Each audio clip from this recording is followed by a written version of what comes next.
How are you? I hope you all are good. आज की class में हम हमारे जो मॉडल्स हैं, जो नीड और डेयर, उनको डिस्कस करेंगे। इससे पहले फ्रेंड्स हमने जो मॉडल रहते हैं can, could, shall, should, would की क्लास हम पहले ले चुके हैं।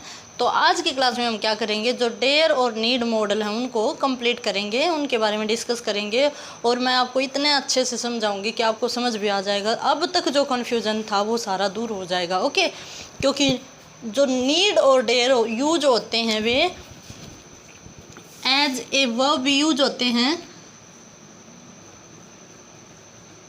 और एज ए मॉडल भी यूज होते हैं। ठीक है, तो इसलिए इनमें बहुत ज़्यादा कन्फ्यूज़न रहता है कि यहाँ जो हमारे नीड और डेयर कैसे काम कर रहे हैं, मॉडल का काम कर रहे हैं या वर्ब का काम कर रहे हैं। ठीक है, तो यहाँ मैं आपको इन दोनों का डिफरेंस और यूज करना बताऊंगी। तो इसके कन्फ्यूज़न को दूर करने के लिए मेरे साथ क्लास में बने रहिए। ठीक है, अब शुरू करते हैं हम। जैसे देखना, यहाँ मैं लिख देती हूँ कि मॉडल के रूप में यूज करेंगे और यहाँ यूज करेंगे हम वर्ब के रूप में। ठीक है, वर्ब के रूप में।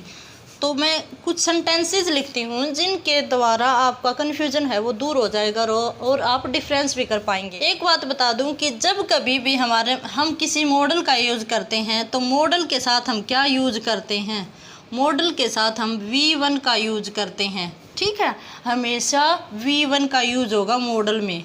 ठीक है, अगर हम यही बात मैं इसमें कहूँ कि यदि हम वर्ब के रूप में यूज करेंगे तो वहाँ क्या आ जाएगा, 2 आ जाएगा, वह V1 + 2 आएगा। ठीक है, अगर मैं यहाँ ये यूज करती हूँ या ये यूज करती हूँ। ठीक है, तो इन दोनों का डिफरेंस यही है कि मॉडल में कभी भी क्या नहीं आता, टू इन्फिनेटिव का यूज नहीं होता, जबकि यहाँ पे टू इन्फिनेटिव का यूज हम करते हैं। ठीक है, ये बात याद रखना, यही बात है इन दोनों को डिफ्रेंशिएट करेगी। बाकी सेंटेंसेस दोनों के सेम ही होंगे, मीन्स उनकी सेंस है वो मीनिंगफुल ही रहेगी दोनों की। देखना, एक सेंटेंस में ही नीड हेल्प हर। देखना, इसकी ये है हमारा सेंटेंस। इसमें देखना, यहाँ मैंने एज ए मॉडल यूज किया है। क्या यूज किया है? एज ए मॉडल यूज किया है। अगर मैं इसको देखो, इसी सेंटेंस को यहाँ कन्वर्ट करूँगी तो मैं कैसे करूँगी, ही नीड्स टू हेल्प हर।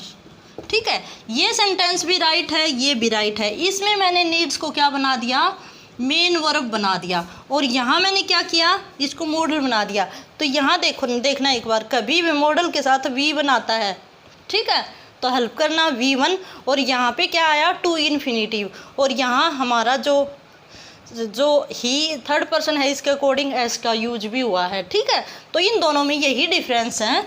अब एक और बात देखना, दूसरा सेंटेंस देखना, जैसे हम नेगेटिव सेंटेंस में बनाएंगे, ही नीड नोट हेल्प हर।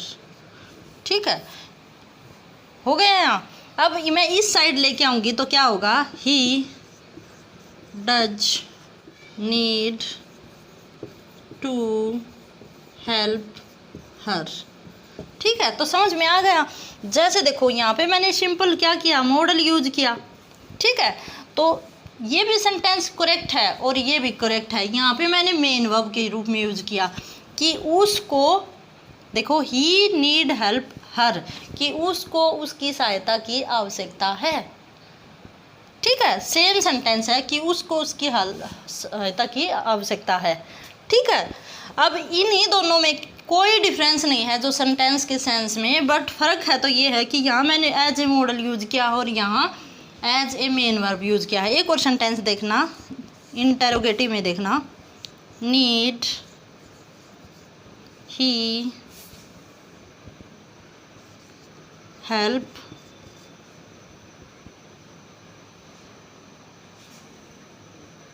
हर।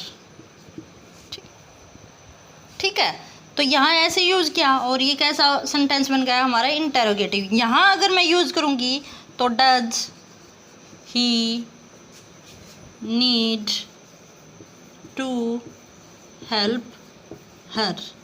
ठीक है, तो दोनों सेंटेंस का मीनिंग है वो एक ही निकल के आता है। फ़र्क ये रहता है कि हमारे नीड को अगर हम एज ए मॉडल यूज करते हैं तो वहाँ न तो वी वन के साथ टू आएगा या न ही इन टू इन्फिनेटिव का यूज़ उसके साथ होगा। ठीक है, न तो मॉडल ऑक्सिलरी के बाद क्या आता है, टू आता है, और न ही टू इन्फिनेटिव का यूज होता है तुरंत उसके बाद। तो ये बात याद रखना है मॉडल ऑक्सिलरी के लिए।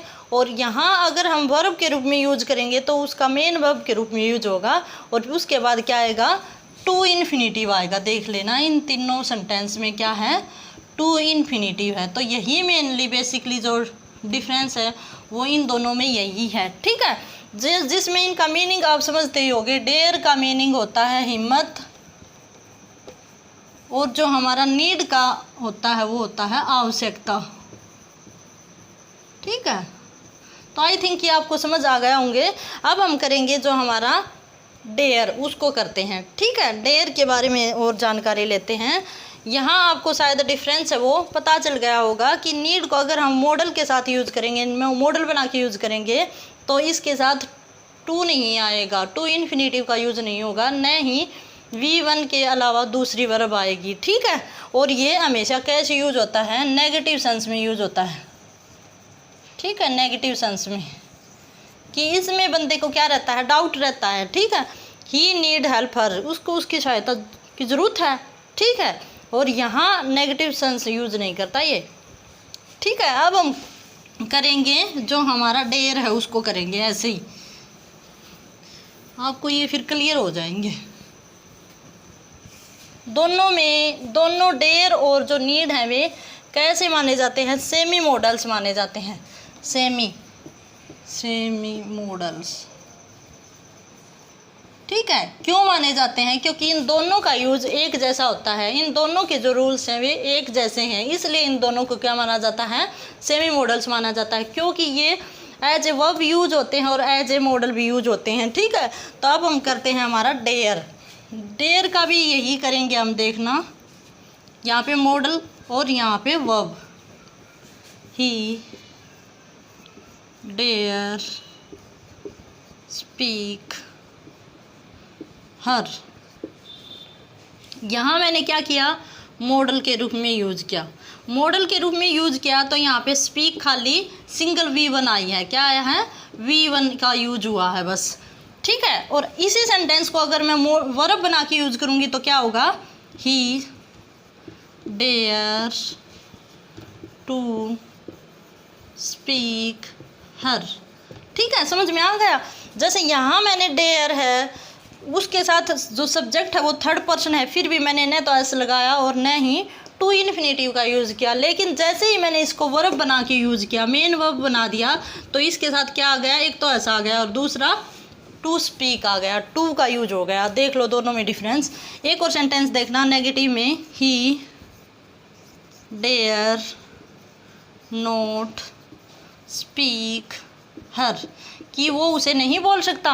ठीक है, और यही सेंटेंस अगर हम मेन वर्ब के रूप में यूज करेंगे जब डेयर को, तब देखना, he does not dare to speak her. तो यहाँ मैंने क्या किया, डज का यूज कर दिया, और यहाँ जो वर्ब यूज हुई है हमारी, तो ये क्या बन गई, मेन वर्ब बन गई। और ये क्या आया हमारा, टू इन्फिनेटिव। क्या आया, टू इन्फिनेटिव का यूज हुआ। तो सेम है दोनों के जो फंक्शन हैं, जो डेयर और नीड के, वे दोनों के सेम है, इसीलिए इनको क्या बोला जाता है, सेमी मॉडल। अब देखना एक और सेंटेंस में देखना, जिसमें हम क्या करेंगे, इंटेरोगेटिव बनाएंगे। ठीक है, इंटेरोगेटिव कैसे बनाएंगे देखना, हियर ही स्पीक हर। तो यहाँ मैंने क्या किया, डेयर को मैं, क्योंकि डेयर क्या है, डेयर हमारा मॉडल है, तो मॉडल को हम स्टार्टिंग में लेके आ सकते हैं। ठीक है, और यहाँ मैं क्या करूँगी, यहाँ मैं करूँगी does he dare to speak her. ठीक है, तो यहाँ मैंने किससे बनाया, इंटेरोगेटिव। यहाँ तो मैंने बनाया डेयर से ही, क्योंकि ये हमारा क्या है, मॉडल है। और यहाँ मैंने क्या किया, डज, जो मैं हेल्पिंग वर्ब को लेके आई हूँ, क्योंकि यहाँ हमारा डेयर है और मॉडल नाउन की क्या है, मेन वर्ब है। क्या है, मॉडल नाउन की मेन वर्ब है। ये हमारे क्या है, टू इन्फिनेटिव। ठीक है, टू इन्फिनेटिव। तो इसमें हम देखते हैं कि जब हम डेयर और नीड का यूज एज ए वर्ब करते हैं तो हम क्या करेंगे, टू इन्फिनेटिव का यूज करते हैं। लेकिन जब हम डेयर का यूज या नीड का यूज एज ए मॉडल करते हैं तो हम इसमें टू इन्फिनेटिव का यूज भी नहीं करेंगे, और जो एस है वर्ब के साथ, थर्ड पर्सन के साथ, तो वो भी यूज नहीं करेंगे। तो आई थिंक आपको ये समझ आ गया होगा। एक और बात बता दूं कि आप सोच रहे होंगे कि मैंने वर्ब है तो भी एस नहीं लगाया या ई एस नहीं लगाया, तो वो क्यों नहीं लगाया, देख लेना एक बार एक सेंटेंस में। जैसे कोई भी सेंटेंस लिखते हैं हम, ही कैन स्पीक इंग्लिश। ठीक है, तो यहाँ मैंने कैन है, कैन क्या है, हमारा मॉडल है। तो कैन के बाद क्या आता है, V1 आता है ना, खाली V1 आता है, इसके साथ न तो ऐसा आया। ठीक है, और न ही टू इन्फिनेटिव आया। तो इसका मतलब क्या है, जो हमारे मॉडल हैं वे क्या नहीं लेते, ये टू इन्फिनेटिव अपने साथ नहीं लेते, और न ही एस और ई एस का यूज अपने साथ लेते हैं, चाहे यहाँ थर्ड पर्सन सिंगुलर पर्सन क्यों ना हो। ठीक है, तो आई थिंक आपको ये दोनों का डिफरेंस भी समझ में आ गया होगा। और इसी के साथ आज की क्लास हमारी कंप्लीट हुई है। अगर आपको मेरी क्लास पसंद आए तो इसको लाइक और सब्सक्राइब